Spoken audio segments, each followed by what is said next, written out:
Ja mēs skatāmies, tad kā konkrēti veidojas zīmola vērtība, tad to ietekmē, protams, finanšu rādītāji, to ietekmē arī zīmola loma. Proti, cik liela ir zīmola loma vispār tirgu un cik liela ir zīmola loma produktu izvēlē. Jo, piemēram, ja produkts ir tāds, kam zīmola loma ir nebūtiska, piemēram, degviela, ja viena degviela maksātu 5 reizes dārgāk nekā otra, tad neviens tajā benzīntankā nebrauktu. Ja? Savukārt ir pakalpojumi un atsevišķas jomas, kur zīmola vērtība var būt daudzkārtīga. Ja? Iedomājieties, ka jūs izvēlaties pakalpojumu coachu sev, ja? Un coacha konsultācija var maksāt 15 eiro, ja? Jo to mēs arī tirgo esam redzējuši, un ir coacha konsultācija, kas var maksāt 5000 eiro. Ja?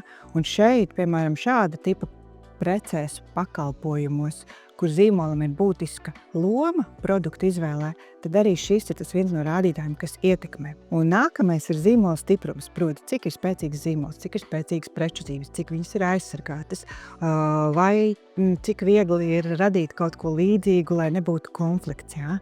Tā kā arī tie ir svarīgi jautājumi, kas tiek ņemti vērā, un, protams, arī tādas zīmola kopiespējas arī attiecīgajā tirgu un vispārējie jautājumi.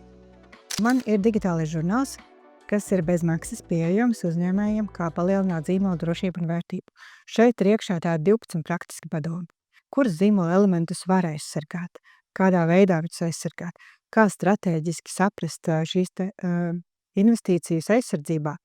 Arī ieskats, kā noteikt zīmola vērtību un kā palielināt zīmola vērtību, protams, caur drošības aspektiem.